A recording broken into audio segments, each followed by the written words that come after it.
Suara Kebenaran pada Minggu 8 Juni 2025 berjudul Ukuran Kehidupan.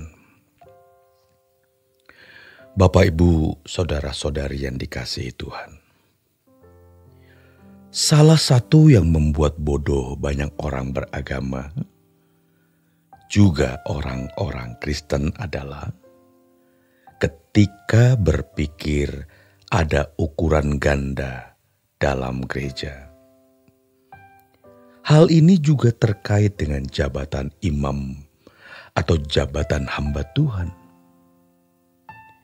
Kita harus mengerti bahwa semua orang Kristen hanya memiliki satu ukuran, yaitu kehidupan Yesus atau berkenan di hadapan Allah.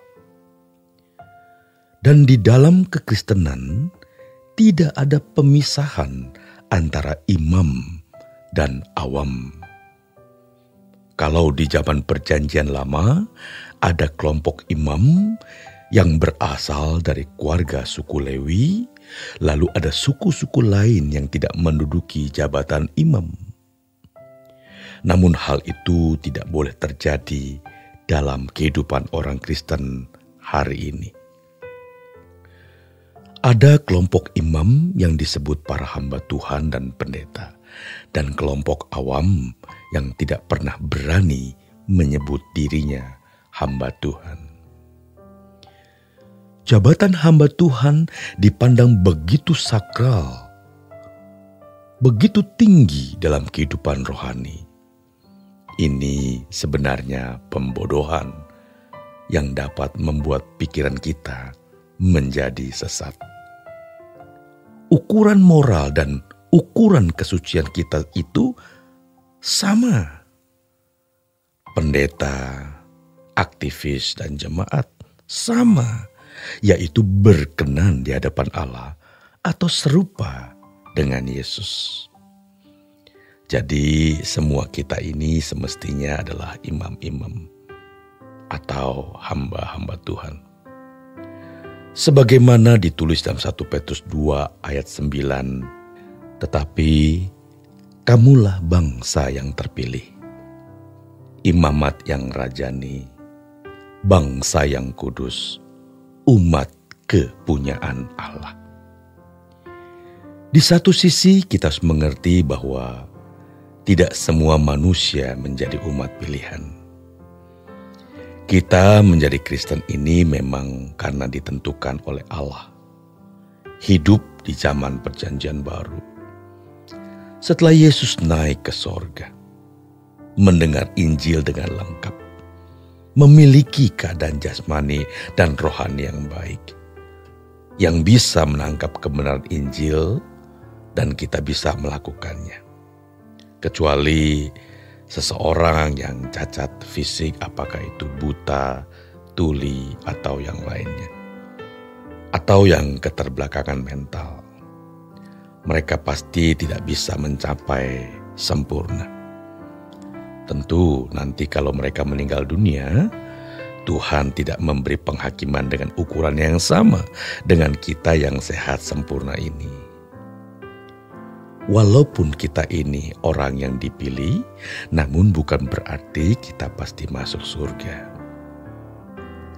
Kita wajib masuk perlombaan. Artinya kita adalah orang-orang yang harus berjuang untuk mencapai kehidupan sebagai anak-anak Allah.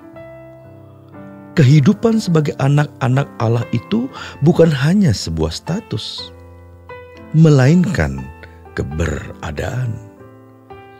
Dalam bahasa Yunani disebut huios, artinya anak yang sah, yang juga bisa berarti pangeran-pangeran yang melayani Sang Bapa, Sang Maharaja.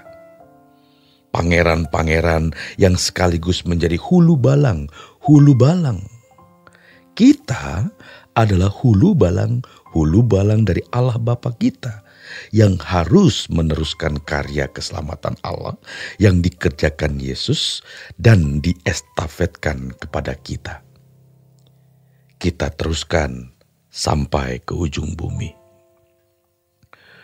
Dulu kita adalah hamba dosa yang hidup hanya untuk melakukan keinginan dan kesenangan sendiri.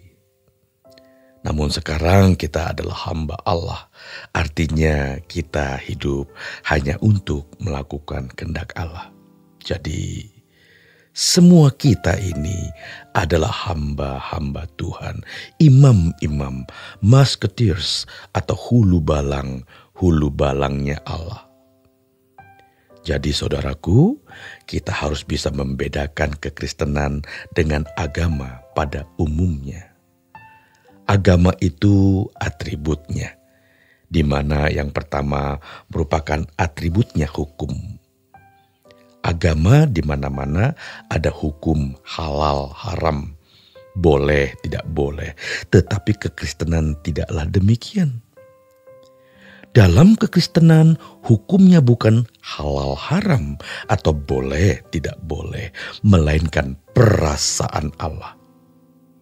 Berkenan kepada Allah atau tidak, yang berangkat dari pikiran dan perasaan Allah, maka orang Kristen harus bersekutu dengan Tuhan. Dan setiap orang Kristen diberi Roh Kudus yang kalau diaktifkan dia pasti bisa mengerti ini kehendak Allah atau bukan. Jadi dosa bukan hanya mencuri, membunuh, berzina, berjudi, atau pelanggaran moral yang lain. Lebih dari itu, setiap tindakan yang tidak tepat, tidak presisi seperti yang Allah kehendaki adalah dosa. Selamat berjuang saudaraku. Tuhan Yesus memberkati.